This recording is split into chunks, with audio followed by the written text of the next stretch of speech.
నిజాం నవాబులను మించిన రాజులు మరొకరు లేరని తెలంగాణ ముఖ్యమంత్రి కేసీఆర్ పనిగట్టుకుని ప్రశంసించడం వెనుక చాలా అంతర్యాలే ఉన్నాయంటున్నారు రాజకీయ పరిశీలకులు.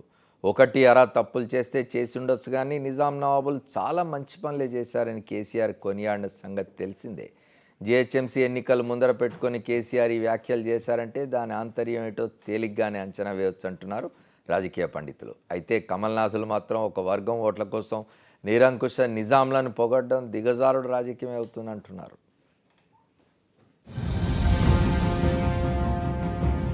నిజాం పాలన అనగానే అందరికీ గుర్తొచ్చేది రజాకార్ల దురాగతాలే, వెట్టి చాకిరియే.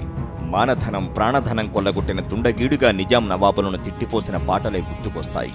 చివరకు నీ ఘోరీకర్తం కొడకు అన్న బండెనక బండి పాట గుర్తుకొస్తుంది.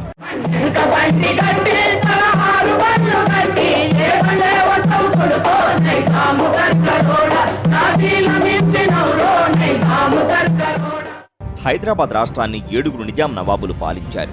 అందరిలోకి చివరివాడైన 7వ నవాబు మీర్ ఉస్మాన్ అలీఖాన్ హయామే ఎక్కువ విమర్శల పాలైంది.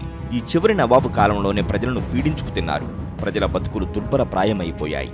నిజాం నిరంకుశ పాలన నుండి ఎప్పుడు విముక్తి కలుగుతుందా అని రాష్ట్ర ప్రజలు ఒళ్లంతా కళ్ళు చేసుకుని మరీ ఎదురు చూశారు. 1948లో భారత సైన్యం రంగంలోకి దిగి ఆపరేషన్ పోలోతో హైదరాబాద్ సంస్థానాన్ని స్వాధీనం చేసుకోవడంతో నిజాముల పాలనకు తెరపడింది.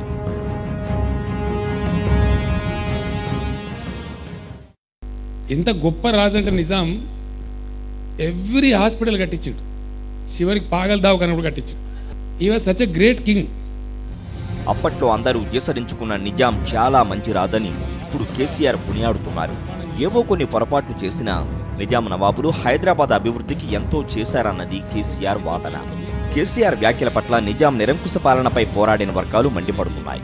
బీజేపీ అయితే కేసీఆర్ వ్యాఖ్యలు నిజాం వ్యతిరేక పోరాట యోధులను అవమానించడమేనని అంటోంది. ఈ వాదనలు కాసేపు పక్కన పెడదాం. ఓసారి నిజాములు ఏం చేశారో చూద్దాం. హైదరాబాదును 7 నిజాములు మొత్తం 200 సంవత్సరాలకు పైగా పరిపాలించారు. మొదటి 5 నవాబులు చాలా మంచి పాలనే అందించారు. 6వ నవాబు మీర్ మహబూబ్ అలీ ఖాన్ కూడా లౌకికవాదిగా పేరు గడించాడు. ఈయన హయాంలోనే హిందువుల కోసం భద్రాచలంలో రామాలయాన్ని నిర్మించారు. అంతేకాదు, ఆయన ఉన్నంతకాలం హైదరాబాద్ సంస్థానం నుంచే ఏటా శ్రీరామనవమికి భద్రాద్రి రాముడికి పట్టుబట్టలు లాంఛనాలు వెళ్లేవి. 7వ నవాబు మీర్ ఉస్మాన్ అలీఖాన్ హయాంలో రజాకార్ల బీభత్సంతో నిజాముల నిరంకుశ పాలన నెత్తుటి రంగు పులుముకుంది.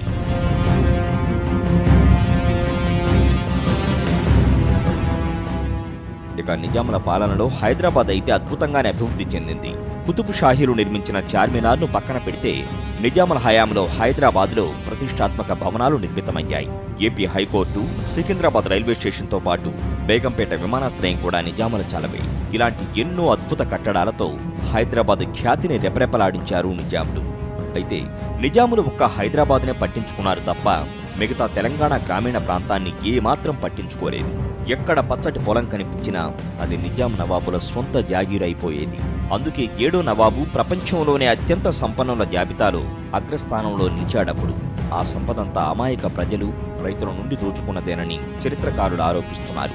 తాము నివసించే హైదరాబాదును ఎంతగానో అభివృద్ధి చేసి గ్రామీణ ప్రాంతాలను గాలి కుదిరేసిన నిజాములను కేసీఆర్ చాలా గొప్ప రాజని కొనియాడడం పట్ల చారిత్రకవేత్తలు ముక్కున వేలేసుకుంటున్నారు.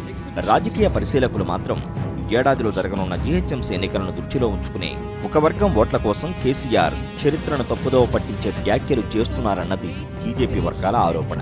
అయితే కేసీఆర్ మాత్రం నిజాముల పాలనను అదును దొరికిన ప్రతిసారి పొగుడుతూనే ఉన్నారు. అయితే మేధావులు మాత్రం హైదరాబాద్ అభివృద్ధిలో నిజాముల పాత్ర చాలా గొప్పదని అంగీకరిస్తున్నారు. అయితే మొత్తం రాష్ట్రాన్ని నిజాములు అభివృద్ధి చేయలేదని వారంటున్నారు. పొలిటికల్ డెస్క్, సాక్షి న్యూస్. నిజాం పాలనలో హైదరాబాద్ అభివృద్ధి చెందిందని సీఎం కేసీఆర్ కొనియాడడాన్ని ప్రతిపక్ష కాంగ్రెస్ తప్పుపట్టింది. జిహెచ్ఎంసీ ఎన్నికల్లో వర్గం ఓట్ల కోసమే కేసీఆర్ ఇట్లా నిజాం పాలనను పొగుడుతున్నారని టీపీసీసీ అధికార ప్రతినిధులు మల్లు రవి, మహేష్ ఆరోపించారు. నిజాంపై పోరాడిన వారిని యోధులను కీర్తిస్తున్న కేసీఆర్ నిజాం పాలనను మెచ్చుకోవడం ఆయన రాజకీయ అవకాశవాదానికి, ద్వంద్వ నీతికి నిదర్శనమని విమర్శించారు. నిజాం పాలనను వ్యతిరేకిస్తూ జరిగిన తెలంగాణ సాయుధ పోరాట చరిత్రను కేసీఆర్ వక్రీకరించలేరని కాంగ్రెస్ నేతలు వ్యాఖ్యానించారు. మనం సమర్థించడం ఏమాత్రము హర్షణీయం కాదు. దాన్ని మేము వ్యతిరేకిస్తున్నాము. దీనివల్ల రాజకీయంగా ఏదైనా రేపు హైదరాబాద్లో జరిగే మున్సిపల్ ఎలక్షన్లో రాజకీయ లబ్ధి దొరికిందేమో కానీ ప్రజలు 1000 కళ్ళతోని చూస్తున్నారు. చరిత్రను ఎవరు కూడా మార్చలేరు. కేవలం జిహెచ్ఎంసీ ఎన్నికల్లో ఒక వర్గ ప్రజల ఓట్లను పొందడానికి వీరయోధులను, సామాన్య ప్రజలను మట్టుబెట్టినటువంటి ఒక నిరంకుశ ప్రభువు ఈరోజు నీకు గొప్ప రాజుగా కనబడుతుంటే నీ ఆలోచన విధానం ఏంది అనేది ప్రజలకు నీ మాటల ద్వారానే స్పష్టంగా అర్థమవుతా ఉన్నది. నిజాం రాజు గొప్ప రాజు, ఆయన చాలా బాగా పరిపాలించాడు, కొన్ని తప్పులు చేస్తే చేసి ఉండవచ్చునని చెప్పి ప్రస్తుతం తెలంగాణ రాష్ట్ర ముఖ్యమంత్రి కె చంద్రశేఖరరావు గారు పదే పదే చేస్తున్న ప్రకటనలు తీవ్ర విమర్శలకు గురవుతూ ఉన్నాయి. నిజాం రాజు పాలన అట్లా ఉంచితే నిజాం పాలనలో తెలంగాణ ప్రాంత గ్రామాలు ఎట్లా తల్లడిల్లాయనే విషయం చెప్తూ ఉన్నారు. అనేక మంది అమరులైన రజాకార్ల చేతుల్లో హత్యగావింపబడ్డారు, హింసలకు గురైన వాళ్ళు, అనేక దోపిడీలకు వెట్టి చాకిరికి గురైన తెలంగాణ ప్రజానీకానికి అండగా నిలబడ్డ తెలంగాణ సాయుధ రైతాంగ పోరాటాన్ని అవమానించడమే కేసీఆర్ నిజాంను ప్రశంసించడం అని చెప్తున్నారు. దాని గురించి మనతో మాట్లాడడానికి ఇంతకుముందు చెప్పినట్టుగా పెద్దలు ఉన్నారు. తెలకపల్లి రవి గారు కూడా జాయిన్ అయినారు మనతో, విశ్లేషకులు, సీనియర్ పాత్రికేయులు. వారితో మొదలు పెడదాం. మా నిజాం రాజు తరతరాల బూజు అన్నాడు దాశరథి నిజామాబాద్ జైల్లో నుంచి. ఎప్పుడైతే నిజాం రాజు ఆయన రజాకార సైన్యాలు యోధుల్ని, స్వాతంత్ర యోధుల్ని జైల్లో పెట్టినప్పుడు నిజామాబాద్ జైలు నుంచి దాశరథి రాసిన ఒక కవితలో భాగం మా నిజామరాజు తరతరాల బూజు అని. అదే దాశరథిని ప్రశంసిస్తూ, అదే దాశరథిని స్తుతిస్తూ ఉన్న కేసీఆర్ మరోపక్క నిజాం రాజును పొగుడుతూ ఉన్నాడు. దీనికి కారణం ఏంటో మీరు చెప్పాలి. అంటే మనకు ఒకటి ఉంది, రామ స్వస్తి రావణ స్వస్తి అని. ఇట్లా ఒకవైపు దొడ్డి కొమరాయికేమో స్మారక భవనం కట్టిస్తాము, ఇంకోవైపు నిజాంనేమో ఆకాశానికి ఎత్తామని. ఇది ఒక వైరుధ్యభరితమైనటువంటి రాజకీయం. సందర్భవశాత్తు ఆయన నిన్న ప్రస్తావించిన జర్నలిస్టును నేనే. ఆయన నా గురించి చేసిన వర్ణంతో నేను ఏకీభవించను, అది ఇప్పుడు అప్రస్తుతం. కానీ ఆయన ఒకటి అన్నారు, నిజాంను కీర్తించడం ఎందుకు అని అన్నారు. నేను కాటన్ ఎందుకు కీర్తిస్తారన్నాను. మీతో మాట్లాడలేమన్నారు. మాట్లాడలేకపోవడం ఇందులో ఏం లేదు. మొదటి విషయం, మీరు తెలంగాణ సమాజానికి నాయకుడిగా లేకపోతే తెలంగాణ ముఖ్యమంత్రిగా రాష్ట్రానికి ఉన్నప్పుడు మీరు తెలంగాణ సాంస్కృతిక వారసత్వానికి ప్రాతినిధ్యం వహించాలి. ఈ ప్రశ్న నేను 2008లో వేశాను. తెలంగాణ సాంస్కృతిక చారిత్రక వారసత్వం అంటూ మీరు నిజాం రాజును పదే పదే కీర్తించడం, నీ గోల్కొండ కిల్ల కింద నీ గోరి గడతం కొడుకో, నీ గోరి గడతం కొడుకో నైజాం సర్కార్ అంటే బండెనక బండి కట్టి 16 బండ్లు కట్టి నీ గోరికాడికి వచ్చి నేను మొక్త కొడుకు అనడం, అది ఏనాటికి నిజాం యొక్క చరిత్రకు లేకపోతే నిజాం వ్యతిరేక పోరాట స్ఫూర్తికి అనుకూలం కాదని అన్నప్పుడు ఆయన వెంటనే అలా అయితే కాటన్ ఎందుకు కీర్తిస్తారు అని అడిగారు. అడిగితే కాటన్ ఒక సాంకేతిక అధికారి బ్రిటిష్ ప్రభుత్వంలో. గోదావరి ప్రజలు కాటన్ను గుర్తుపెట్టుకున్నారు కానీ విక్టోరియా మహారాణిని, కింగ్ జార్జిని అక్కడేం కీర్తించట్లా. మీరు ఒకవేళ నిజాం సాగర్ కట్టారంటే ఆ నిజాం సాగర్ కట్టిన ఇంజనీర్ ఎవరో తెలుసుకొని ఆయన మీరు మెచ్చుకోవచ్చు. ఇక్కడ సమస్య అది కాదు. లేకపోతే అసెంబ్లీ భవనం ఆయన దాంట్లో ఉందంటే ఇప్పుడు రాష్ట్రపతి భవనం కూడా బ్రిటిష్ వాళ్ళు కట్టిన దాంట్లో ఉంది. అందుకని మనం రోజు ఇక్కడ కాళోజీ మీరు ఇందాక చెప్పారు దాశరథి, మనం ఉదయం లేస్తే నా తెలంగాణ కోటి రత్నాల వినని చెప్తుంటాం. దానికి ముందు వాక్యం ఏమిటి? ఓ నిజాము పిశాచమా కానరాడు నిన్ను బోలిన రాజు మా కెన్నడే నీ తీగెలను తెంచి అగ్నిలో దించినావు నా తెలంగాణ కోటి రతనాల వీణ. తీగెలను తెంచి అగ్నిలో ముంచినటువంటి ఉదంతాన్ని పక్కన పెట్టి చివరి కాళోజీ ఏమన్నాడు?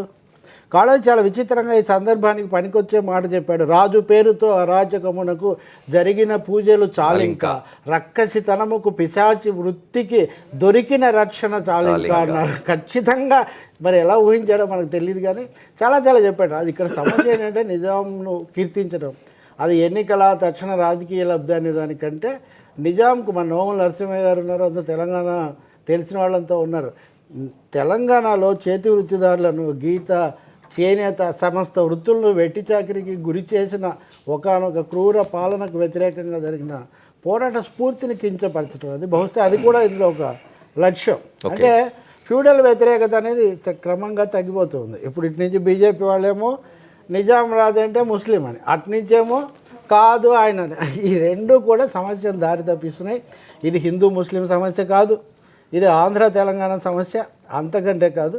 ఒక నిరంకుశ ప్రభుత్వానికి, ఒక వెట్టి చాకిరికి వ్యతిరేకంగా జరిగిన పోరాట స్ఫూర్తి. కేసీఆర్ గారు దానికి ప్రతినిధిగా ఉండాలి తప్ప ఇటు తీసుకుంటే మటుకు చరిత్ర చాలా అది తలకిందులు అయిపోతుంది. అది కాళోజీకి దాశరథికి కూడా టీఆర్ఎస్ నాయకులు నోన్ నరసింహ గారితో మాట్లాడి మిగతా వాళ్ళ దగ్గరికి వస్తాను. నేను నరసింహ గారు ఒక మాట చెప్పండి, తెలంగాణ నల్లగొండలో నాజీ వృత్తులను ఇంకెన్నాళ్ళు అనేక పోరాటాలు జరిపి సాధించుకున్న తెలంగాణ రాష్ట్రంలో పోరాటాలకు నాయకత్వం వహించి 13-14 సంవత్సరాల పాటు బిగిన ఉద్యమం నడిపించి రాష్ట్రాన్ని సాధించుకున్న నాయకుడు ముఖ్యమంత్రి అయిన తర్వాత తెలంగాణ రాష్ట్రంలోని పల్లెల్లో ప్రజా జీవితంలో గ్రామీణ ప్రాంత జీవితంలో సాంఘిక మార్పులు వస్తాయి, సోషల్ చేంజెస్ వస్తాయి, సోషల్ డెవలప్మెంట్ ఉంటుందని ఆశిస్తున్న క్రమంలో ఒకప్పుడు తెలంగాణను పూర్తిగా అతలాకుతలం చేసి హింసా పాలన సాగించిన నిజాం రాజును పొగడ్డాన్ని మీరు ఎట్లా చూస్తారు మీ నాయకుడు? ఇక్కడ ఒకటి మనము 100% నిజాం ప్రభువు ప్రజారంజకంగా పరిపాలన చేసిందని చెప్పేసి ఎవ్వరూ మాట్లాడలేదు. తప్పులు ఉన్నాయనే దానికాడ నిన్న మాట్లాడుతుంటేనే ఉన్నది. కానీ ఈ సందర్భంగా నేను విజ్ఞప్తి చేసేది ఏమంటే, ఎవరు కూడా దుర్మార్గమైనటువంటి నైజాం పాలనను, దాని వెనకాల ఉంది నైజాము అన్ని గ్రామాలకు పోయిందా అంటే దాని కింద ఉన్నటువంటి ఈసము పావుల తీసుకున్న దొరలు, ప్రతాప్ రెడ్డి లాంటి దొరలు, రకరకాల దొరలు ఉన్నారు. అందుకని ఆ రకమైనటువంటి పరిపాలన అనేది ఇది ముస్లింలకు వ్యతిరేకమైందో లేకపోతే హిందువులకు వ్యతిరేకమైందో కాదు. బందగి ఆ రోజు వ్యతిరేకమైనటువంటి పోరాటం చేసినాడు. రకరకాలుగా మైనారిటీలుగా ఉన్న వాళ్ళు కూడా పోరాటం వ్యతిరేకించినాడు. షోయబుల్లా ఖాన్ లాంటి జర్నలిస్టులు చేశారు. అయితే నేను చెప్పదలుచుకుంది ఏమనంటే, పూర్తి స్థాయిలో కేసీఆర్ పూర్తిగా నిజామును సమర్థించే క్రమంలో పడ్డాడు అనే దానికాడ నేను చెప్పడానికి సిద్ధంగా లేను. ఎందుకంటే మీరు ఎట్లా సమర్థిస్తారు దాన్ని? వారు చెప్పినటువంటి దాన్ని కొద్దిగా ఎగ్జాగరేట్ చేసి మనం మాట్లాడుతున్నామని ఆయన ఒకటే ఒక మాట నేను చెప్పగలను.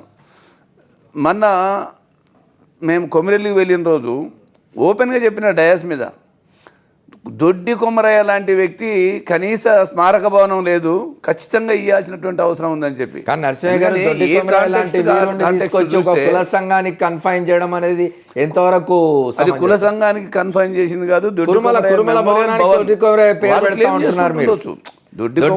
చేసిన పోరాటం కుల వ్యవస్థకు వ్యతిరేకంగా, ఇస్నూరు రామచంద్రారెడ్డి గడికి వ్యతిరేకంగా జరిగిన పోరాటంలో భాగంగా చనిపోయినారు.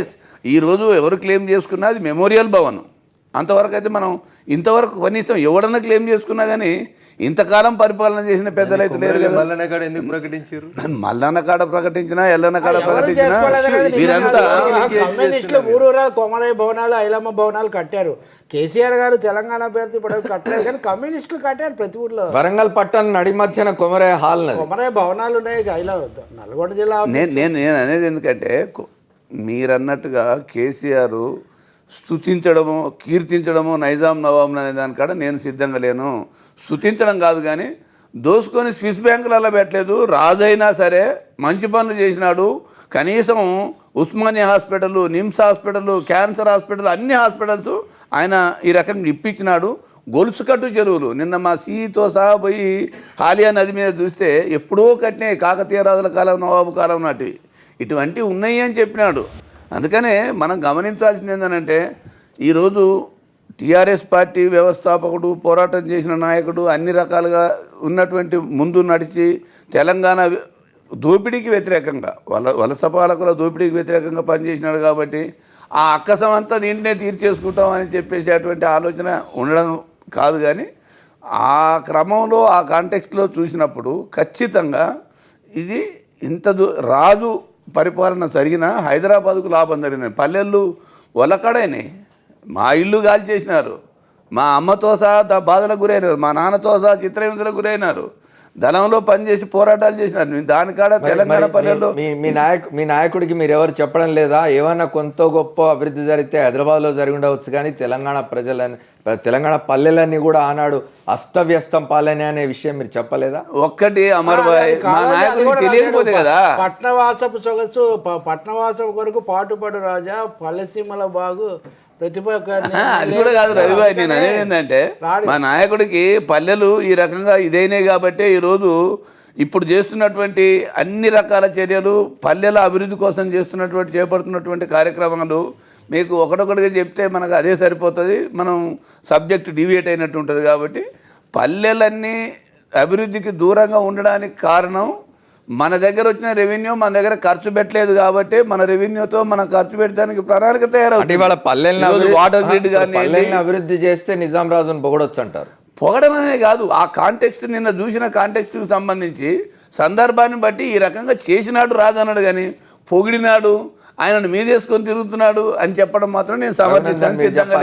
అది సరైనది కాదనే నా అభిప్రాయం. రఘునందన్ గారు చెప్పండి, ఆయన మీదేసుకొని తిరగడం లేదు. ఇప్పుడు నిజానికి తెలంగాణ రాష్ట్రం ఏర్పడడానికంటే చాలా ముందే కేసీఆర్ గారు నిజాం సమాధి దగ్గరికి నేను ఒక్క మాట మాత్రం చెప్పగలను, ఒక మాట మాత్రం చెప్పగలను. చెప్పండి. సరే, అధికార పార్టీగా పాలక వర్గాలకు ఉన్నటువంటి పెద్దలు ఏదున్నా అక్కడి నుంచి తరిమేయబడ్డ తర్వాత దొరలంతా గాంధీ టోపీలు పెట్టుకొని మళ్ళీ పల్లెలకు వచ్చి మళ్ళీ అదే పని చేసినారు.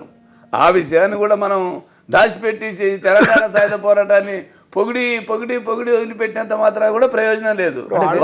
తెలంగాణ సాయుధ పోరాటం ఎర్రబాడు దొరలు కానీ ఎక్కడి నుంచి నరసింహ గారు ఒక మాట అంటే తర్వాత 1948 పోలో ఆపరేషన్ తర్వాత ఎప్పుడైతే నిజాం రాజు కేంద్ర ప్రభుత్వానికి లొంగిపోయినాడో ఆ తర్వాత ఊళ్ళలకు దొరలు వెళ్ళిపోవడానికి తెలంగాణ సాయుధ రైతాంగ పోరాటం వైఫల్యాన్ని ఎట్లా ఇచ్చేస్తారు? వైఫల్యం అని ఎట్లా అంటారు మీరు? వైఫల్యం అసలు కాదు, వచ్చినట్టు మీరు దాని తెలంగాణ సాయుధ రైతాంగ పోరాటాన్ని ఎక్కువ చేసి చెప్తున్నారు. అమర్ గారు నా కాంటెక్స్ట్ మీరు అర్థం చేసుకోవాలి. అక్కడి నుంచి తరిమేసిన తర్వాత పారిపోయినటువంటి దొరలంతా మళ్ళీ స్వరాజ్యం రాగానే గాంధీ టోపీ పెట్టుకొని ఆ సాయుధ పోరాటంలో బలైనటువంటి వాళ్ళను ఆ సాయుధ పోరాటంలో తొక్కి దోచుకున్నారు. అప్పటి నుంచి ఇప్పటిదాకా స్విస్ బ్యాంకులో దాచింది కాంగ్రెస్ పెద్దలు, పరిపాలించిన పెద్దలు కాకుండా ఎవడో ఊళ్ళలో ఉన్నటువంటి వాళ్ళు కాదు. అందుకని ఎక్కడ దాయకుండా ప్రజల కోసం ఖర్చు పెట్టినాడు రాజైనా సరే అనేటువంటి కాంటెక్స్ట్ మాత్రమే చూడాలనేది చెప్పాలి. ఇది చాలా ఒక్క నిమిషం. చాలా అభ్యంతరకరం. నిజాము ఆనాటికి ప్రపంచంలో అతి సంపన్నుడైన రాజు, కానీ ఆయన ప్రజలు అత్యంత నిరుపేదలైనటువంటి వాళ్ళు.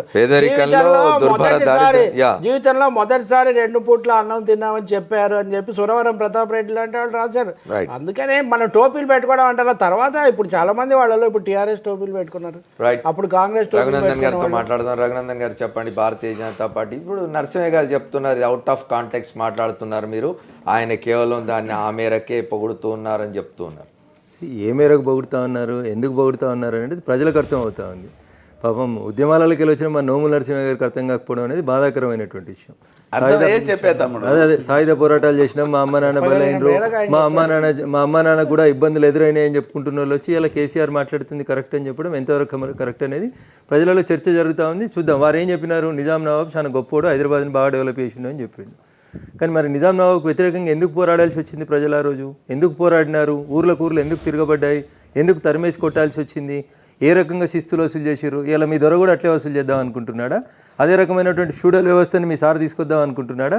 దానికి మీరందరూ భజన పడదామని అనుకుంటున్నారా? ఎందుకు మరి ఇంగ్లీష్ వాళ్ళని ఎందుకు పొమ్మన్నాం? వాడు రైలు వేసిండు, ఓడలు తెచ్చిండు, పోస్టల్ సిస్టమ్ వచ్చింది, టెలిగ్రామ్లు వచ్చినాయి, చాలా డెవలప్మెంట్ చేసిండు. మరి అట్లాంటప్పుడు మరి బ్రిటిష్ వాడే మంచోడు ఉండే కదా. బ్రిటిష్ వాళ్ళని వెళ్ళిపోయి మనం ఎందుకు కొట్లాడినాం? 100 సంవత్సరాల పాటు ఎందుకు పోరాటం జరిగింది బ్రిటిష్ వాళ్ళకి వ్యతిరేకంగా? ఎందుకు వాళ్ళని దేశం నుంచి బయటికి వెళ్ళగొట్టినాం? అది ఇంకా ఇంపీరియలిజం. దానికంటే మీరు చెప్తున్న ఫ్యూడలిజం ఇంకా భయంకరమైంది. మీరు ఫ్యూడలిజాన్ని కొనసాగించాలనుకుంటున్నారా? ఫ్యూడల్ వ్యవస్థను తీసుకొద్దాం అనుకుంటున్నారా? వారు చెప్తున్నారు మేము గ్రామీణ ప్రాంతాలన్నింటినీ అభివృద్ధి చేద్దామంట. ఏడా సంజీవయ్య పార్కులో 120 ఫ్లోర్ల బంగ్లా పెట్టి గ్రామీణ ప్రాంతాలను ఇచ్చేస్తారా? వెనకడికి నిజాం నవాబ్ పన్ను కట్టకపోతే కషీర్కాడ నిలిచోబెట్టి బండలు పెట్టేటోడు ఈపుల మీద.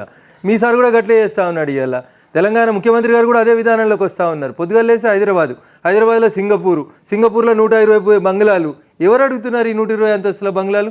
1000 రూపాయల పింఛన్ ఇవ్వమంటే ఇంటికి ఒకరికే ఇస్తా అని చెప్తాడు అమర్ సార్. ఈయన కొడుకేమో మంత్రి ఉండాలి, బిడ్డనేమో ఎంపీ ఉండాలి, ఈయననేమో ముఖ్యమంత్రి ఉండాలి, అల్లుడేమో ఇంకో మంత్రి ఉండాలి, ఇంకో సుట్టపైనేమో టీ న్యూస్కి ఎండి ఉండాలి, ఇంకో సుట్టపైనేమో నమస్తే తెలంగాణకి ఎండి ఉండాలి, మీ ఇంట్లోనేమో ఉన్నోళ్ళందరికీ ఉద్యోగాలు ఉండాలి. పింఛన్ అడిగిన 1000 రూపాయల పింఛన్ పాపానికి మాత్రం ఆలుమొగల ఒక్కనికే ఇస్తా అని చెప్తాడు. ఇది పల్లెటూరులను అభివృద్ధి చేస్తున్నటువంటి ఫ్యూడల్ విధానం. దీన్ని నోముల నరసింహ గారు లాంటి పెద్దలు కూడా సమర్థించడం అనేది నిజంగా బాధాకరం.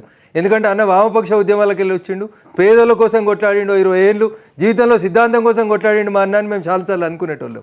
అట్లాంటి అన్న వీళ్ళకి ఫ్యూడల్ వ్యవస్థనే కరెక్ట్, కేసీఆర్ ఒకటిందే కరెక్ట్, 4 బంగ్లాలు కట్టుడే కరెక్ట్ అంటే ఏడికెళ్ళి వచ్చినాయన్న బంగ్లాలు?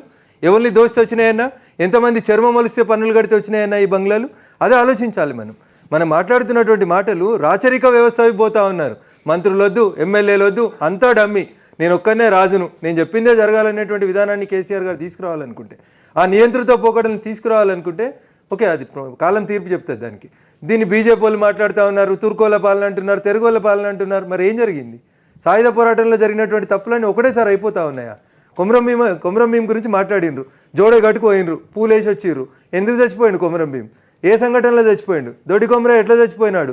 మాట్లాడుతూ ఉన్నారు కదా. మరి భవనాలు కడుతున్నాం అని చెప్తున్నారు కదా. అంటే ఈ చేత ఇటుపక్క చేస్తూ ఆ చేత అటుపక్క నవ్వుతూ ఎవరిని మీరు అవహేళన చేద్దాం అనుకుంటున్నారు? కాబట్టి కేసీఆర్ గారు తీసుకుంటున్నటువంటి ఈ నిర్ణయాలన్నీ కూడా ఫ్యూడల్ వ్యవస్థ కొనసాగింపులో భాగంగానే కనబడతా ఉన్నాయి తప్ప ప్రజాస్వామికవాదులు ఎవరు కూడా వీటిని స్వాగతించేటువంటి రీతి లోపల లేవు. మీరు చెప్పేది ఒకటి, చేసేది ఒకటి. బయటికి ఆయన ఇంకొకటి, కేసీఆర్ గారు ముఖ్యమంత్రి అయినటువంటి గత 6 నెలలు చూస్తే ఇవాళ చెప్పింది రేపు చెప్పాడు, రేపు చెప్పింది ఎల్లుండి చెప్పాడు. ఏ పూట కాపూట టైంపాస్ చేసుకునేటువంటి బౌరూపులేశం. ఆయన చెప్పాలంటే సంక్రాంతి గంగిరెద్దులోడు వచ్చి మాట్లాడినటువంటి మాటలు కేసీఆర్ మాట్లాడతాడు. ఒక్కటి చెప్పండి అమర్ గారు ఇంప్లిమెంట్ చేసింది ఈ రోజు దాకా? ఈ రోజు మాట్లాడింది రేపు వచ్చింది ఏమైనా ఉంటే చెప్పమని. ఒకటి ఏంటంటే నేను చెప్పదలుచుకుంది ఒకటే. సరే, మా సోదరుడు వాక్ స్వాతంత్రం ఉంది కాబట్టి ఇది మాట్లాడినా ఆయన విజ్ఞతకు వదిలేస్తా. కానీ ఒకటే, ఈరోజు కేసీఆర్ ఏదో నవాబును మొత్తం ఒక చాప్టర్గా పెట్టుకొని చేస్తున్నాడు అనే దానికాడనే నేను సరైనది కాదు అని చెప్తున్నా. ఒక నిమిషం ఉండు, నువ్వు మాట్లాడితే నేను ఏం అనలేదుగా సోదరా. నేను అనేది ఎందుకనంటే, ఇప్పుడు చేసే ఏమీ చేస్తలేడు. మన వల్లనే ఇప్పుడు తెలంగాణకు సంబంధించినటువంటి దోపిడీ అంతా పోయింది. 7 మాసాలలో ఏం చేయలేకపోయింది అని చెప్పేసి మాట్లాడడం కూడా సరైనది కాదు. ఈరోజు ప్రజల కోసం పనిచేస్తున్నారు. మనం ఈ 7 మాసాలలో పాలన ఎట్లా సాగిందని మాట్లాడుకోవడం లేదు. నిజాం రాజును ప్రస్తుతించడం, పదే పదే ఆయన్ని శ్లాఘించడం ఎంతవరకు సమంజసం? నేను అనేది అసందర్భమైనటువంటి వ్యాఖ్యానాలు సరి అయినవి కావు. చేయడం కూడా అంతకంటే మంచిది కాదు. ఈరోజు కాదు, నిన్న కానీ రేపు కానీ ఖచ్చితంగా పేద వర్గాల కోసం పనిచేస్తాం, పేద వర్గాల కోసం ఉంటాం. తెలంగాణ రాష్ట్ర సమితి ప్రభుత్వం అభివృద్ధి సంక్షేమ కార్యక్రమాలు ఎట్లా చేస్తుందనే చర్చ ఇంకోసారి చేద్దాం. మనం డాక్టర్ సుధాకర్ తోటి, డాక్టర్ మల్లు రవితో మాట్లాడే ముందు ఒక షార్ట్ బ్రేక్ తీసుకుందాం.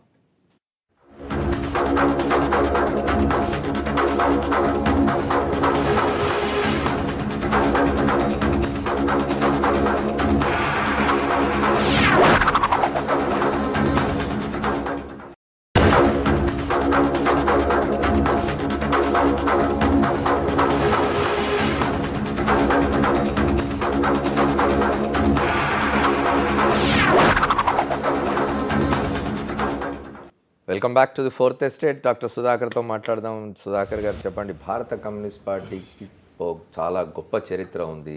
నిజాంకు వ్యతిరేకంగా జరిగిన పోరాటం, తెలంగాణ సాయుధ రైతాంగ పోరాటానికి సంబంధించి గొప్ప చరిత్ర ఉంది.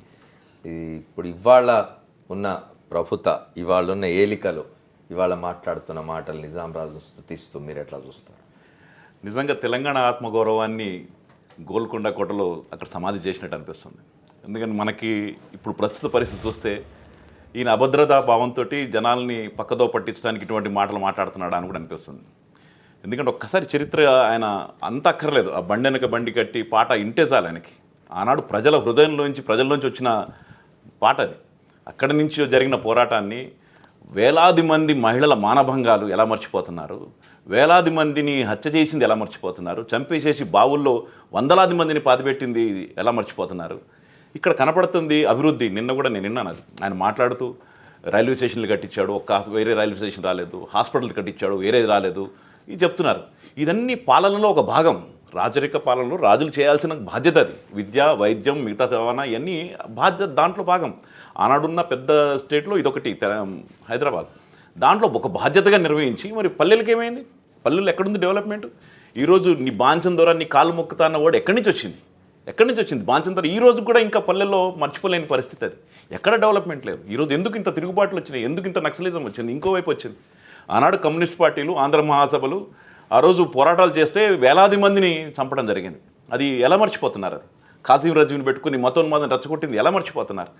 ఇవన్నీ మర్చిపోయి ఈరోజు ఒకవైపు బందగిని, ఒకవైపు చాకలేలమ్మని, ఇంకొక వైపు దొడ్డి కొమరేని ప్రశ్నిస్తూనే ఇంకొక వైపు ఆయన సెక్యులర్ అని మాట్లాడడం అనేది నిజంగా తెలంగాణ వాదుల యొక్క ఆత్మగౌరవాన్ని పణం పెట్టడమే, దాన్ని సమాధి చేయడమే. అది ఒకసారి ఆయన మార్చుకుంటే అటువంటి పద్ధతులు బాగుంటుందని మేము ఫీల్ అవుతాం. ఓకే, ఒకసారి రవి గారు, ఇవాళ మీరు బయట పత్రికాగోష్ఠిలో కూడా మాట్లాడినట్టున్నారు ఈ విషయాల మీద. అయితే ఇవాళ కొత్తగా నిన్న నుమాయిష్ ప్రారంభించడానికి వెళ్ళినప్పుడు మాట్లాడిన మాటలే కాదు, కేసీఆర్ గతంలో కూడా చెప్పినారు. గతంలో ఆయన దాశరథిని ఎంత ఉచ్చ స్వరంతో ప్రస్తుతించినారో, ఈ కాళోజీని ఎంత ఉచ్చస్వరంతో ప్రస్తుతించినారో, ఎట్లా దొడ్డి కొమరయ్యను ప్రశంసించినారో, ఎట్లా చాక లైలమ్మను ప్రశంసినారో, అదే రీతిలో ఇవాళ నిజాం నవాబును కూడా ప్రశంసిస్తున్నారు. మేము ముఖ్యంగా ఈ నిజామును ప్రశంసించినప్పుడు ఆయన చేసినటువంటి అభివృద్ధి కార్యక్రమాలు కాకుండా ఆ నిజామే మంచివాడు, నిజాం మంచిరాజు అని చెప్పటం వల్ల ఆ నిజాం పరిపాలనా విధానాన్ని మీరు అనుకరించడానికి ప్రయత్నం చేస్తున్నారనేటటువంటి భయంతోనే మేము ఇవాళ ప్రెస్ మీట్ పెట్టడం జరిగింది. యాక్చువల్గా ఏం జరుగుతుందంటే, మీకు స్వతంత్రం అప్పుడు భారతదేశంలో పరాయి వాళ్ళని బయటికి పంపించడానికి బ్రిటిష్ వాళ్ళ మీద భారతదేశంలో ప్రజలందరూ తిరుగుబాటులాగా పెద్ద ఉద్యమాన్ని చేసి మహాత్మా గాంధీ నాయకత్వంలో అహింస పద్ధతుల్లో అక్కడ భారతదేశానికి స్వతంత్రం సాధించారు. కానీ ఆ అహింసా పద్ధతి తెలంగాణ ప్రాంతంలో పనిచేయలేదు. తెలంగాణలో సాయుధ పోరాటం జరిగింది. ఎవరికి వ్యతిరేకంగా? ఈ నిజాం ప్రభువుకు వ్యతిరేకంగానే అప్పుడు సాయుధ పోరాటం జరిగింది. అదే కాకుండా అప్పుడు గ్రామాల్లో ఆడ మగ పెద్ద చిన్న ఎవరు తేడా లేకుండా ప్రజలందరూ ఏకమై ఈ ప్రభుత్వానికి ప్రభువుకి వ్యతిరేకంగా పెద్ద ఉద్యమాన్ని తీసుకొని వస్తే అప్పుడు ఆ ప్రభువు ఆయన ప్రభుత్వ అధికారులే కాకుండా ఒక ప్యారలల్ ఆర్మీని తయారు చేశాడు. ఆ ఆర్మీ పేరు రజాకా ఫేమస్ అయింది. ఆ రజాకారులు వచ్చి గ్రామాల్లో ఉన్నటువంటి ప్రజల మీద పడి, మహిళల మీద పడి, సామాన్యుల మీద పడి, రైతుల మీద పడి విపరీతంగా బాధ పెట్టినటువంటి స్టోరీలు మా చిన్నతనంలో చెప్తుంటే వినలేనటువంటి భయంకరమైన స్టోరీలు. ఆ స్టోరీల మీద ఈ కేసీఆర్ గారు కూడా అవగాహన ఉందని నేను అనుకుంటున్నాను. ఎందుకంటే కేసీఆర్ గారు చదివారు, ఉద్యమాల గురించి తెలిసినటువంటి చెప్తున్నాడా? ఆ పోరాటాన్ని నేను 2 మాటల్లో చెప్తాను. ఆ రోజు రాజులకు వ్యతిరేకంగా భారతదేశంలో ఉన్న అందరు రాజులకు వ్యతిరేకంగా జరిగింది.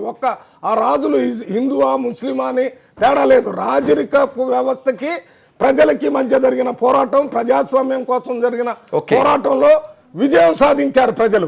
విజయం సాధించిన తర్వాత ప్రజల తరపున ఎన్నికైనటువంటి ముఖ్యమంత్రి ఆ ప్రజాస్వామ్యం ఏ పోరాటం అయితే ప్రజలు సాధించి మీకు ప్రజాస్వామ్యాన్ని మీ చేతిలో బంగారు పళ్ళెంలో పెట్టిస్తే మీరు దాని ద్వారా ప్రజల దగ్గర పోయి వారి ఓట్ల ద్వారా వచ్చిన ముఖ్యమంత్రి వాళ్ళ మళ్ళీ రాజరిక వ్యవస్థ వైపు మీరు మాట్లాడుతుంటే ప్రజలేమనుకుంటారు? ముఖ్యంగా తెలంగాణలో ప్రాణాలు అర్పించినటువంటి నాయకుల గురించి కూడా మీరు మొన్న గుర్తించినట్టుగా మాట్లాడారు. వారికి సంబంధించి మరి ఏదైనా భవనాలు కూడా కట్టించి వారిని గౌరవిస్తామని చెప్పారు. అటువంటి మీరు ఇవాళ బహిరంగంగా ఇంత ఓపెన్ గా ఇప్పుడు కాదు, ఇంత ముందు కూడా 4-5 సార్లు చెప్పారు. మళ్ళీ ఒకసారి రవి గారితో మాట్లాడదాం. రవి గారు ఒక్కటి చెప్పండి. ఇప్పుడు నిజాం పాలన ఎట్లా ఉండింది అనే దాన్ని చాలాసేపు మాట్లాడుకున్నాం. కానీ ఇవాళ నిజాంను ఇంతగా భుజాన వేసుకోవడానికి వెనకాల ఈ రాష్ట్ర ముఖ్యమంత్రి అంతరంగం ఏమంటే, అంటే ఒకటి మల్లురావు గారు చెప్పిన దాంట్లో ఒక ముఖ్యమైన భాగం ఉంది. కాంగ్రెస్ పార్టీ బ్రిటిష్ వాళ్ళ మీద పోరాడింది, అహింస పక్కన పెడితే. కానీ రాజుల మీద ఏం పోరాడలేదు. గాంధీ గారు వ్యతిరేకం వాస్తవంగా రాజుల మీద పోరాడడానికి. స్వదేశీ సంస్థానాల జోలికి పోవద్దు అన్నారు కమ్యూనిస్టులు. స్వదేశీ సంస్థానాలు అందులో నిరంకుశ సంస్థానం. బ్రిటన్ పాలనలో మన దేశంలో ఉండిన సంస్థానాల్లో కొంత ప్రోగ్రెసివ్గా ఉన్న సంస్థానాల్లో ఒకటి నిజాం కాదు. అదే దానికి కూడా నేను వస్తున్నాను. అది ఒక ముక్క చెప్తాను. చెప్పండి. నిజానికి బ్రిటిష్ వాళ్ళతో ఏ ఒక్కరికంటే ఎక్కువగా కుమ్మక్కైంది బ్రిటిష్ రాజు, నిజాం రాజు. సికింద్రాబాద్ మొత్తాన్ని దాదాపు వాళ్ళకి దారదత్తం చేసిన ఉదంతం కూడా మనం చూస్తాము. వాళ్ళ రక్షణ కోసమే ఆయన అసలు తెలుగు వాళ్ళందరూ దీని పాలనలోనే ఉన్నారు. ఎందుకు ఒక్కొక్కరు తగ్గిపోయారంటే ఒక్కొక్క భాగాన్ని వాళ్ళకి దారదత్తం చేస్తూ వచ్చారు. రాజ్యాన్ని వాళ్ళకి ఇవ్వడం, వాళ్ళ నుంచి రక్షణ పొందడం అనే పద్ధతి ఆయన పెట్టుకున్నాడు. అంటే టిప్పు సుల్తాన్ ఉన్నాడు, వాళ్ళ నాన్న హైదరాలీ ఉన్నాడు, వాళ్ళు బ్రిటిష్ వాళ్ళ మీద పోరాడారు. ఇక్కడ మతంతో ఏం సంబంధం లేదు కొంతమంది చెప్తున్నట్టుగా.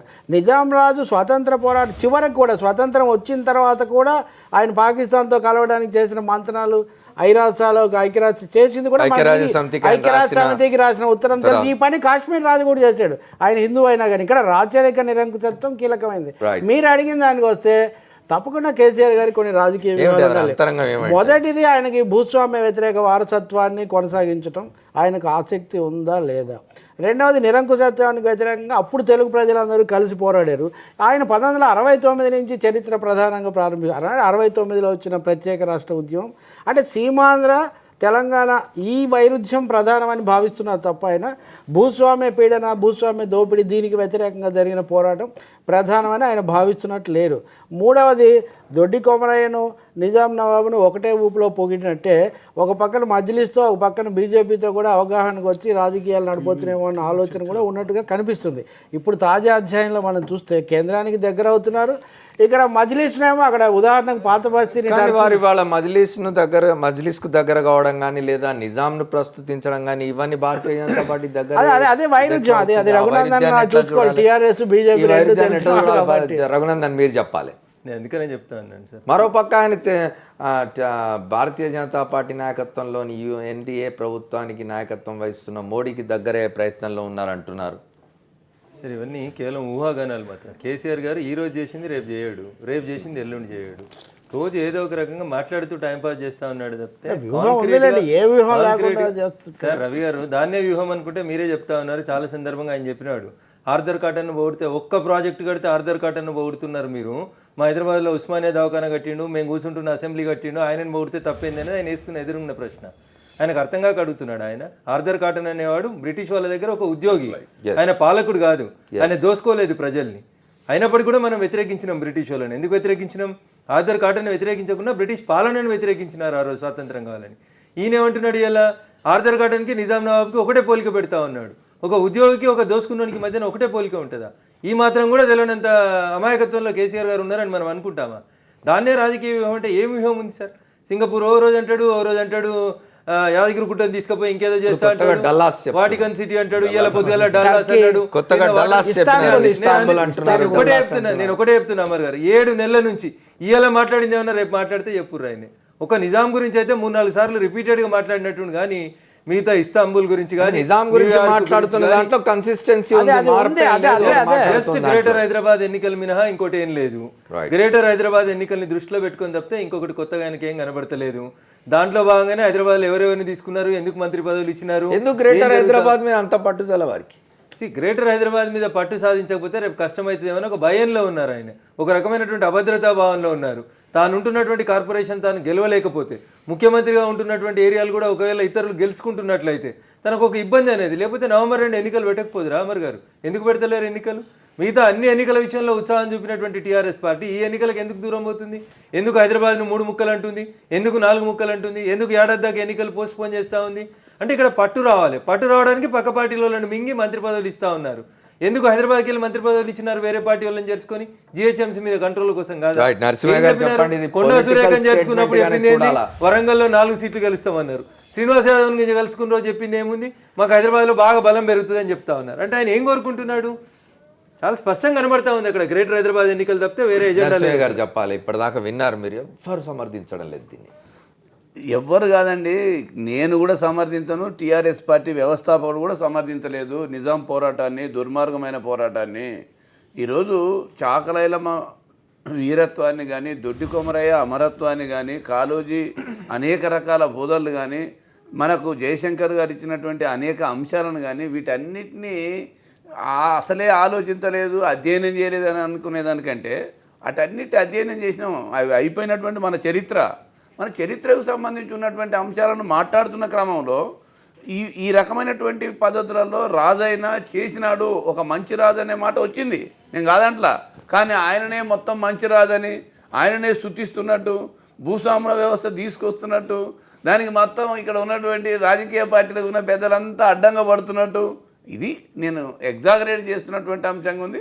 దాన్ని ఎవ్వరూ సమర్థించరు. కేసీఆర్ గారు ఏదో మొత్తం నైజాం నవాబ్ పరిపాలన మొత్తం ఆ రకంగా చేస్తున్నట్టుగా మాట్లాడేటువంటి మన తీరు చూసినా సరే అది తప్పు. సమర్థించడం అనే దానికాడ కాదు. ఇంతకుముందే మనం అనుకున్నాం, అమరులు పోరాటం చేసిన వాళ్ళ విషయాన్ని మాట్లాడినాడు, వాళ్ళకు సంబంధించినటువంటి అంశాల విషయంలో చెప్పినాడు. దీని విషయంలో కూడా సందర్భాన్ని బట్టి మాట్లాడితే ఒకటి వీటికి సంబంధించిన అంశాలను కోడిగుడ్డు మీద ఈకల్లాగా బీకడం కంటే దాంట్లో ఉన్నటువంటి మంచి చెడును చూడాల్సినటువంటి అవసరం ఉంది. ఎవ్వరు కూడా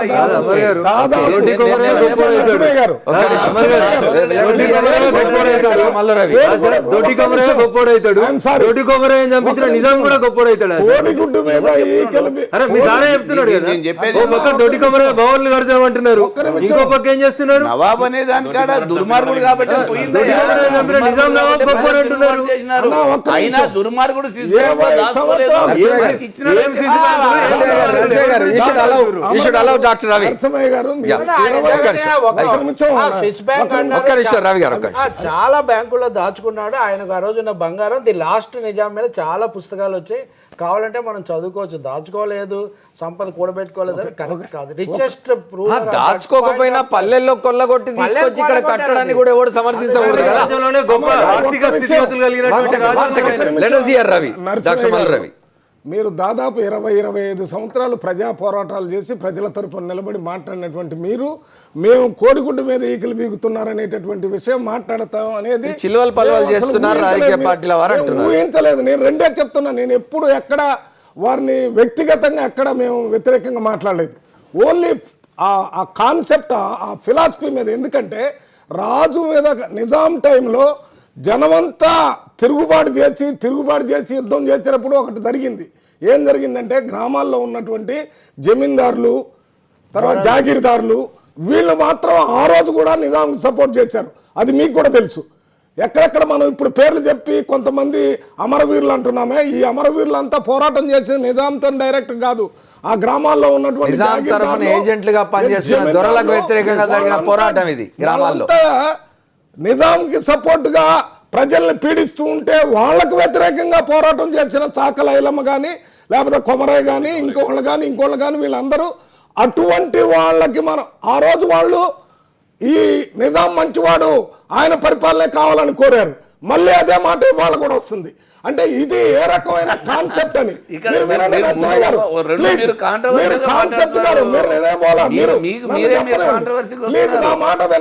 ఆనాడు ఏ దొరలైతే నిజాం వైపు నిలబడి ఉన్నారో ఇవాళ మీరు అదే పని చేస్తున్నారు అంటున్నారు. నరసింహయ్య గారు, కేసీఆర్ గారు అట్లే కనబడుతుంది అనేది వారి అది ఆ విషయం అర్థమవుతుంది. రవి గారు చెప్పిన మాటలు నీకున్నటువంటి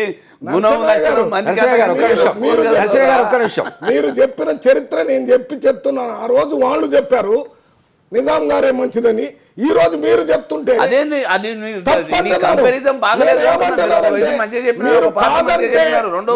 మీరు ఇదే విషయాన్ని ఇది చేస్తే మేము వెనక్కి తీసుకుంటాం. మేము అన్నాయి సీఎం గారు ఈ రకమైన ఆలోచన కాదనేటటువంటిది వస్తే నేను చెప్పిన దాని వ్యతిరేకం. ఎందుకంటే నేను ఆయన వ్యక్తిగతంగా సీఎం గారు చూసేదానికి ఏ రకంగా కనపడుతుంది. మీరంతా నిజాం పరిపాలన, అదే పరిపాలన ఆదర్శం అయితే ఇంకా మేము ఇప్పుడు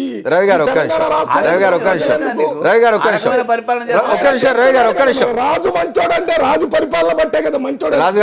రాజును మంచని ఎప్పుడు అంటాం? రాజు ప్రజల్ని మంచిగా పరిపాలించే రాముడు మంచోడు అంటున్నావు అంటే రామరాజ్యం కావాలంటున్నావు. రాముడు ఏంటి అట్లా రాముడు మంచోడు అన్నప్పుడు రామరాజ్యం అంటాడు. రామరాజ్యాన్ని కూడా వద్దనే వాళ్ళు ఉన్నారు. మల్లురావు గారికి కూడా చరిత్ర చెప్పాలి. నిజాం రాజును వద్దంటే నిజాం రాజుకు రాజ ప్రముఖ బిరుదిచ్చి ఆయనకు మొత్తం ఆస్తి కాంగ్రెస్ పార్టీ నేను ఒక విషయం చెప్తాను రవి గారు. వద్దు అంటే వినలేదు. నిజాం నవాబు చేసిన ఊచకొత్తలో కాంగ్రెస్ పార్టీ కూడా పెద్ద భాగం ఉంది. ఎక్కువ మంది సైన్యం ఓకే.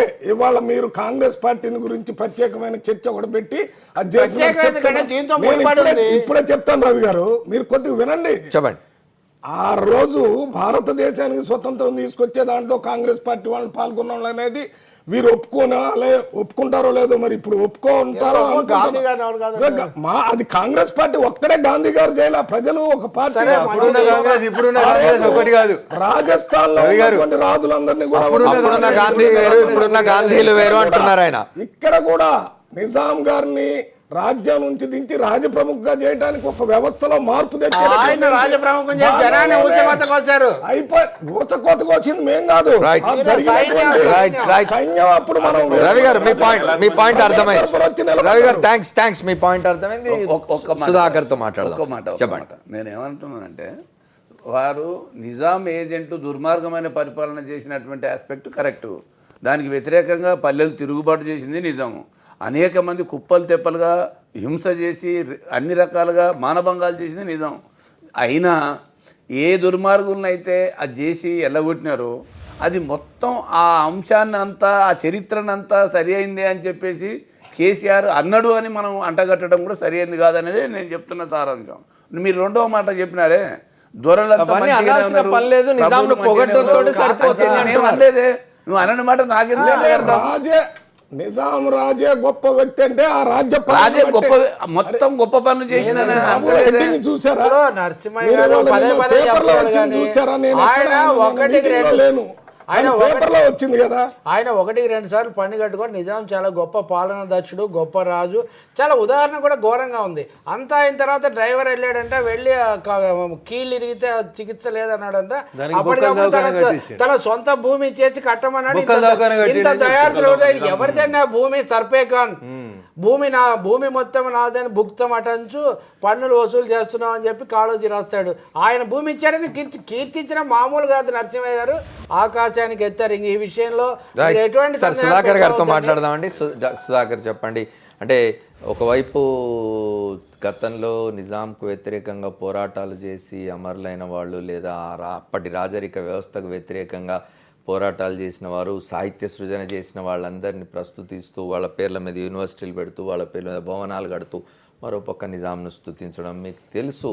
మీరు చరిత్ర మీరు చదివారు, మనందరం కూడా చదువుకున్నాం. ఆ కాలంలో ఇందులో చాలామంది లేకపోయి ఉండవచ్చు, కానీ చిన్నపిల్లలు ఉండొచ్చు, కానీ మనం చదువుకున్నాం, చరిత్ర చదువుకున్నాం. ఆనాడు నిజాం పాలనలో రజాకారులు చేసిన దుష్కర ఆ మూకలు చేసిన హింసాకాండ మనందరికీ తెలుసు. వందలాది మందిని చంపి బావుల్లో విసిరేసిన సంఘటన, స్త్రీలను నగ్నంగా నృత్యాలు చేయించి బతుకమ్మలాడించిన, గడిల ముందర బతుకమ్మలాడించిన సంఘటనలు మనకు తెలుసు. అట్లాంటి నిజాం రాజును పొగడ్డాన్ని వెనకాల ఆంతర్యం ఏమిటి అనుకుంటున్నారు? ఇంతకుముందు నేను అన్నాను, అభద్రతా భావం ఒకటి కావచ్చు. ఎందుకంటే ఈయన ప్రతిసారి అనవసరంగా ఇష్యూ పట్టుకొస్తున్నారు. నిన్న మీటింగ్లో మాట్లాడాల్సిన అవసరం లేదు, నిజాంని అంత స్తుతించాల్సిన అవసరం లేదు. పనిగట్టుకుని ఆయన స్తుతించాడు అంటే దాని వెనకాల ఏదో హిడెన్ ఎజెండా ఉండాలి, లేకపోతే అవసరం లేదు. దాన్ని ఇప్పుడు పెద్ద చర్చగా తీసుకురావడానికే ప్రయత్నాలు ఎందుకు చేశారో తెలియదు, అభద్రతా భావంతో ఇంకేదన్నా కానీ. దీన్ని నిజంగా తెలంగాణ ప్రజలు క్షమించరు. ఆనాడు తెలంగాణ సాయుధ పోరాటంలో స్వతంత్రం వచ్చిన తర్వాత ఈయన్ని రాజ్ ప్రముఖ్ చేశారు కాంగ్రెస్ పార్టీ. ఇంతకుముందు రవి గారు చెప్పారు. చేసిన తర్వాత ఇంకా పిచ్చిమీరిని వేలాది మందిని ఊచకోతలు కోయడం జరిగింది. అప్పుడు భారతదేశంలో యూనియన్ టెరిటరీలో కలవలేదు మన ఇక్కడ తెలంగాణ. కలవకుండా అప్పుడు సెప్టెంబర్ 11 నాడు ఇక్కడ రాజ్బహదూర్ గారు కానీ లేకపోతే మన రావినారాయణ రెడ్డి కానీ బద్దమెల్లారెడ్డి గారు మన సాయుధ పోరాటానికి రైతాంగ సాయుధ పోరాటానికి పిలిపించారు 1947 సెప్టెంబర్ 11 నాడు. అక్కడి నుంచి 1 సంవత్సరం పాటు తాగింది. అప్పుడు దొంగిపోతారన్న దాంతో అక్కడ సర్దార్ వల్లభాయ్ పటేల్ మళ్ళీ పోలీస్ యాక్షన్ పెట్టి మళ్ళీ సెప్టెంబర్ 17వ తారీఖు నాడు 1948లో రావడం జరిగింది. అంత లోపల వేలాది మందిని ఇక్కడ ఊచకోత కోయడం జరిగింది. అది జరిపిందంతా నవాబే, నిజాం నవాబు ఆధ్వర్యంలోనే జరిగినాయి. ఇంతకుముందు చెప్పినట్టు అక్కడ ఉన్న దేశ్ముఖులు కానీ వాళ్ళు కానీ జామీందారులు కానీ వాళ్ళ ఆధ్వర్యంలో ఇవన్నీ జరిపారు. ఇవన్నీ జరిగిపోయిన దాన్ని మర్చిపోయి ఈరోజు స్తుతించడం అంటే నిజంగా ఆశ్చర్యం వేస్తుంది. ఎందుకంటే ఆనాడు వచ్చిన తెలంగాణ, ఆనాడు వచ్చిన వాయిస్, దాంట్లోనే మొన్న ఇందాక మాట్లాడేటప్పుడు ఎవరు అనలేదు అది. ఎందుకంటే ఆయన అధికారంలోకి రాకముందు చాలా క్లియర్గా చెప్పాడు తెలంగాణ సాయుధ పోరాటం దినోత్సవాన్ని స్వతంత్ర దినోత్సవం ప్రకటిస్తానని చెప్పని. అది మళ్ళీ మర్చిపోయాడు, ఆయన మర్చిపోయాడు. ఇప్పుడు నిజాంని స్తుతించడం అనేది మరి ఏ విధంగా అర్థం చేసుకోవాలనేది శాసనసభలో కూడా ఒప్పుకోలేదండి ఆయన. శాసనసభలో కూడా సెప్టెంబర్ 17 వారసత్వాన్ని ఆయన ఒప్పుకోలేదు. సెప్టెంబర్ 18 కొంతవరకు సెప్టెంబర్ 18 విషయంలో విలీనమా విద్రోహమా లేకపోతే మూడు విమోచన విలీనం విద్రోహం ఈ 3 జరిగిన కాలంలో ఈ ఉద్యమ కాలంలో ఆయన చెప్పినారు మేము దీన్ని అధికారికంగా చేస్తామని చెప్పి. ప్రభుత్వంలోకి వచ్చిన తర్వాత వారు మళ్ళీ రోషయ్య గారు ముఖ్యమంత్రి ఉన్నప్పుడు బహిరంగంగా లేఖ రాసినారు. లేఖ రాసి హరీష్ గారికి ఇచ్చి వారి చేత పంపించినారు. పంపించి ఏమడిగినారు, హరీష్ గారు ఒక అడుగు ముందుకేసి ఇంకో మాట అన్నారు. రాష్ట్రంలో కాంగ్రెస్ పార్టీ అధికారంలో ఉంది, కేంద్రంలో కాంగ్రెస్ పార్టీ అధికారంలో ఉంది, గాంధీ భవన్ మీద జెండా ఎగరేసేందుకు కాంగ్రెస్ నాయకులకు సిగ్గు లేదా అని అడిగిండు. ఇలా టీఆర్ఎస్ నాయకులకు అది ఉందా లేదో ఒకసారి హరీష్ గారు వచ్చి ముందుకు వచ్చి చెప్పాలి. ఎందుకంటే రోషయ్య గారికి రాసిన ఉత్తరంలో సెప్టెంబర్ 17, 2010 నాడు కేసీఆర్ గారు తెలంగాణ భవన్లో పెట్టిన ప్రెస్ మీట్ సీడీ ఇస్తాను నేను మీకు అమర్ గారు. ఏం రాసిండు, కర్ణాటక మహారాష్ట్ర ప్రభుత్వాలు 2 ఏ రకంగానైతే అధికారికంగా తెలంగాణ విమోచన దినోత్సవాన్ని, ఇదే వర్డ్ ఆయన వాడినాడు, విమోచన దినోత్సవాన్ని నిర్వహిస్తూ ఉన్నాయో భవిష్యత్తులో తెలంగాణ రాష్ట్ర సమితి అధికారంలోకి వస్తే మేము కూడా ఇక్కడ డబ్బులు ఇచ్చి దాన్ని అధికారికంగా నిర్వహిస్తామని చెప్పిండు. ఇదే కేసీఆర్ సెప్టెంబర్ 17, 2014 నాడు ఏం మాట్లాడిండండి, ఆయన చాలా స్పష్టంగా చెప్తున్నాడు. గతంలో ఏం చేసినారో ఇప్పుడు అట్లే చేస్తారు, గతంలో ఏం చేసినారో ఇప్పుడు అట్లే చేస్తారు. నరసింహ గారితో నరసింహ గారు ఒకటి చెప్పండి, క్రిస్మస్కు 2 రోజులు సెలవిస్తున్నారు, జనవరి 1 సెలవిస్తున్నారు, అనేకం ప్రకటిస్తున్నారు. మరి ఈ మార్పు ఎందుకు వచ్చింది? మనం ఒక విషయాన్ని సెప్టెంబర్ 17కు సంబంధించేదేదో విమోచన దినం కాదని చెప్పాడు కేసీఆర్ గారు, చెప్పలేదే? అధికారికంగా ఎందుకు అధికారికంగా ప్రకటించడానికి ఇంకా చాలా ఉన్నాయి. ఖచ్చితంగా చెప్తున్నారు ఇప్పుడు వారికి నేనే ఓపిక ఉందంటే ఇప్పుడే వినిపిస్తాను నేను కేసీఆర్ గారి సైడ్. అవి కాలేదు, అరిచేతిలో వైకుంఠం చూపి ఒకేసారి ఇది అన్యాయం. నోముల నరసింహ గారు, మీరు అధికారంలోకి వచ్చిన తర్వాత వచ్చిన మొదటి సెప్టెంబర్ 17ను జరపకపోవడం వెనకాల ఉన్న కుట్ర అని చెప్పండి. జరపలేదు, మీరు ప్రభుత్వ పరంగా జరపలేదు అంటున్నా. మీరు మర్చిపోతే తప్పదు. జరపలేదు, ప్రభుత్వ పరంగా జరపలేదు. అవును, నీకు సిగ్గు లేదా అని అడిగిన మీరు అధికారంలోకి వచ్చినాక పని చేయకపోతే మీకు అది ఉందా లేదా చెప్పు ప్రజలకి. మీకు వినే ఒప్పుకుంటే నేను 2 సార్లు వినిపిస్తాయి ఇప్పుడు సీడీలు. హరీష్ గారు మాట్లాడింది, బోయినపల్లి వినోద్ కుమార్ గారు మాట్లాడింది, కేసీఆర్ గారు మాట్లాడింది, 2013 సెప్టెంబర్ 17 నాడు మాట్లాడింది తెలంగాణ భవన్ సాక్షిగా, లేదా 2014 సెప్టెంబర్ 17 నాడు మాట్లాడి ఇప్పుడు వింటా అంటే వినిపిస్తాం. అమర్ గారికి ఇచ్చిపోతాం సీడీలు, వినండి మీరు ఒకసారి. అవన్నీ మా కాడ లేక నువ్వేం వినిపించాల్సిన ఆ రోజు మీరు లేరు కాబట్టి మీకు తెలియదని చెప్తా ఉన్నాం. ఆ రోజు మీరు లేరు కదా, 2013 సెప్టెంబర్ 17 మీరు లేరు కదా. నేను కొట్లాడిన ప్రజల పక్షాన్ని లేరు, మీరు కొట్లాడిన ప్రజల పక్షాన్ని నిలబడటం అప్పుడైనా ఇప్పుడైనా చేసుకోవాల్సింది ఒకటే. ఇప్పుడు విమోచన దినం అనేది ఏదో దీన్ని కాదని వ్యతిరేకిస్తుంది టీఆర్ఎస్ అని చెప్పడం కూడా సరైనది కాదు. ఖచ్చితంగా దానికి సంబంధించినటువంటి ప్రభుత్వ పరంగా చేయలేదనేది నిజం. ప్రభుత్వ పరంగా చేయడానికి ఆ రకమైనటువంటి కాన్సెప్ట్తో ఉందనేది కూడా మర్చిపోయి మనం ప్రతిదానికి ఎందుకు చర్చించలేదు? ఏం కాన్సెప్ట్ తెలంగాణకు స్వాతంత్రం వచ్చిన రోజు జరపకపోతే నువ్వు తెలంగాణకు తొలి ముఖ్యమంత్రి ఎందుకు? అరే అర్జుడు కాదులేండి, అర్జుడు కాదులేండి. ఏరు దాటినాక ఓడం తగలబెట్టే బాబు అని చెప్తున్నాను. నరసింహ గారు ఒక మాట చెప్పండి. ఉద్యమ కాలంలో మాట్లాడిన మాటలు, చేసిన ప్రసంగాలు, ఇచ్చిన వాగ్దానాలు అధికారంలోకి వచ్చిన తర్వాత ఇట్లా మారిపోవడాన్ని మీరు ఎట్లా సమర్థించుకుంటారు? మేము సమర్థిస్తలేము. అక్కడ ఉన్నటువంటి పరిస్థితిని బట్టి అన్ని రకాలుగా అన్ని చర్యల్ని ఎన్నికల ముందు చెప్పినటువంటి దాంట్లో అన్నిటికన్నీ మేము అమలు చేయడం కోసం అని చెప్పేసి కేబినెట్ నిర్ణయాలు తీసుకున్నారు. ఇంకా చేయాల్సినవి ఉన్నాయి, అవన్నీ చేస్తామని చెప్తుంటే కూడా అది 6-7 మాసాలు మీద ఉన్న ఒక ఆరోపణ ఏమిటంటే మీ మీద ఉన్న ఆరోపణ ఏమిటంటే, ఒకటి మీరు మజ్లిస్కు దగ్గరే ఆలోచనతో ఉన్నారు కాబట్టి ఈ నిర్ణయం నుంచి వెనక్కి వెళ్ళారు అనే ఒక ఆరోపణ ఉంది. మీరే చెప్పినారు బీజేపీ తోటి సఖ్యతగా ఉంటున్నారు, మజ్లిస్ తోటి. ఇది పరస్పరంగా విరుద్ధమైనటువంటిది. ఏ మజ్లిస్ తోటైనా ఏ బీజేపీ తోటైనా కానీ స్వతంత్రంగా పరిపాలన చేసే పద్ధతులు ఉంటుంది తప్ప ఎవరి కోసం అని చెప్పేసి ఈ రకమైనటువంటి ఇబ్బందులు ఉండవు అనేదే మనం గమనించాలి. రవి గారు మీరు చెప్పండి, ద్వంద్వ వైఖరిగా కనిపించడం. స్పష్టంగా మజ్లిస్తో అధికారికంగానే కుదుర్చుకున్నారు. ప్రభుత్వం ఏర్పడడానికి ముందే తారక రామారావు వెళ్ళి వాళ్ళతో కుదుర్చుకున్నారు. 1-2 సార్లు ఆ జాగ్రత్త కూడా తీసుకు. ఇప్పుడు మైనార్టీలకు మేలు చేయడం తప్పని కూడా ఎవరు అనరు, కానీ మైనార్టీలు అంటే మజ్లిస్లే. సార్ ఇక్కడ కమ్యూనిటీస్ కి పొలిటికల్ పార్టీస్ అదే సమస్య. తేడా ఉంది. ముస్లింలు అంటే మజ్లిసే, ముస్లింలు అంటే నైజామే అన్న ధోరణే ముందు సరైనటువంటి కాదు. మగ్దుం ఎవరు, బందగి ఎవరు, పోరాటం చేసినటువంటి వాళ్ళు చాలా మంది ఉన్నారు మనకు కాదు. ఇక రెండోది వైరుధ్యం ఉందన్న చూసారు. ఆ వైరుధ్యం బీజేపీ కూడా జవాబు చెప్పాల్సి ఉంటుంది. వాళ్ళు ఇప్పుడు తెలుగుదేశంతో వెళ్ళారు, తెలుగుదేశాన్ని కాదని అధికార పక్షంగా కాబట్టి టీఆర్ఎస్ వెళ్తే మంచిదేమో అని కొన్ని సన్నాయి నొక్కులు కొన్ని నడుస్తున్నాయి. దీర్ఘకాలంలో ఈ ఒక్క వరలో 2 కత్తులు ఎలా ముడతాయి? కేసీఆర్ ఏం ఢిల్లీలో వెంకయ్య నాయుడు గారు, కవిత గారు, వినోద్ గారు కలిసి మెట్రో రైళ్లలో తిరుగుతున్నారు. టీఆర్ఎస్ వాళ్ళు అయితే బీజేపీ మీద విమర్శలు చేయడం లేదు. రైల్లో కలిసి ప్రయాణించడానికి కూడా తప్పుపడితే ఇంకేముంటుంది అమ్మారు గారు? రైల్లో కలిసి ప్రయాణం చేసినారు కానీ వాళ్ళు ఎన్డీఏ గూటిలోకి రాలేదు కదా. ఎన్డీఏ గూటికి వస్తున్నామని కేసీఆర్ ఎక్కడని చెప్పినాడా? ఎన్డీఏ గూటికి రమ్మని చెప్పి ఎక్కడైనా భారతీయ జనతా పార్టీ వాళ్ళని ఆహ్వానించిందా? అట్లంటే రవి గారు సిపిఎంలు సిపిఐలో కాంగ్రెస్ తోటి పోయినాయి, సిపిఎంలు సిపిఐలో 1 సంవత్సరం కాంగ్రెస్ తోటి పోయినాయి, 1 సంవత్సరం తెలుగుదేశం తోటి పోయినాయి. దాన్ని ఎట్లా సమర్థిస్తారో ముందు మీరు చెప్పాలి. భారతీయ జనతా పార్టీ ద్వంద్వ వైఖరి గురించి మాట్లాడే మనము 2004లో కాంగ్రెస్ తోటి రవి గారు లాంటి పెద్దలు అడిగారు కాబట్టి నేను కూడా వారిని అడగదలుచుకున్నాను. 2004లో కాంగ్రెస్ టీఆర్ఎస్ తోటి సిపిఎం సిపిఐ పొత్తుతోటి పోయినాయి. 2009కి వచ్చిన తర్వాత ఇవే పార్టీలు మళ్ళీ తెలుగుదేశం పార్టీతో పొత్తుకుపోయినాయి. మరి వారు మార్చుకుంటే తప్పులేదు కానీ భారతీయ జనతా పార్టీ సిద్ధాంతం మార్చుకుంటుందని ఎట్లా అంటారు రవి గారు? నేను ఏది జరగకూడదని లేదు అని చెప్తున్నారు వారు ఎట్లా అడిగినారు అంటున్నాను. కమ్యూనిస్ట్ పార్టీలు ఎందుకు చేసుకున్నాయి ఆ రోజు అవి చెప్పాయి. ఇంకా కావాలంటే రఘునందన్ వాళ్ళ దగ్గర వివరణ తీసుకోవచ్చు.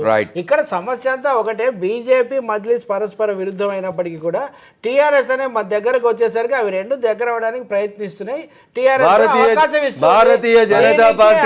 భారతీయ జనతా పార్టీ టీఆర్ఎస్ పార్టీకి దగ్గర అవడానికి ఏ రోజు ప్రయత్నం చేయలేదు.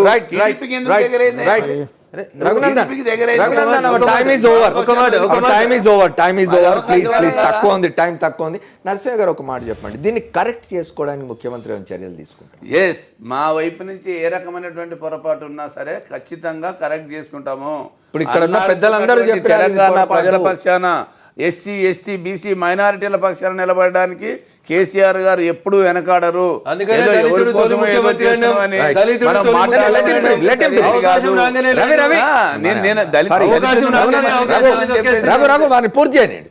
నేను అనేది ఎందుకనంటే, నేను ఇంతకుముందే చెప్పిన సోదరుడు వయసుడు కాబట్టి బాగా అరవగలిగే శక్తి ఉన్నది కాబట్టి అడ్వకేట్గా, నాకంటే వయసువాడు కాబట్టి వయసువాడు కదా. అరే దళితుని ముఖ్యమంత్రి అయిపోతే మెడ కోసుకుంటా అన్నాడు, 100 సార్లు కోసుకున్న రావణాసురుడు లెక్క ఇవాళ కేసీఆర్ తెలంగాణ ప్రజల పక్షాన. అరవడం కాదు, వాస్తవాలు మాట్లాడుతా ఉన్నాం. మీరు ఆత్మవంచన ఒక సోదరునిగా, ఒక న్యాయవాదిగా, ఒక రావణాసురుని సపోర్ట్ చేశారు.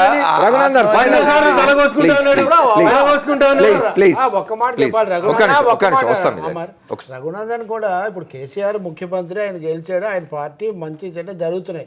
మనము శృతి మించి దాన్ని రావణాసురులతో ఇంకోరితో పోల్చడం కూడా ఈ దశలో అది సమంజసం కాదు, అవసరం లేదు. ఫైనల్ గా 100 సార్లు తలకాయలు కోసుకుంటాడు రావణాసురుడు కాబట్టి 100 సార్లు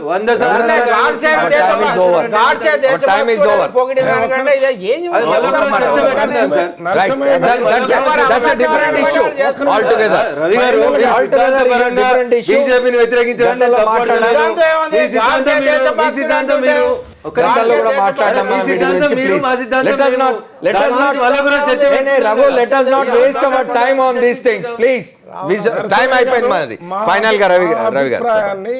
పత్రికాముఖంగా ముఖ్యమంత్రి గారి దృష్టికి తీసుకొని వచ్చాము. మేము ఈ రకంగా ఫీల్ అవుతున్నాం అనేది మీ ముందు చెప్పాము. అది ముఖ్యమంత్రి గారి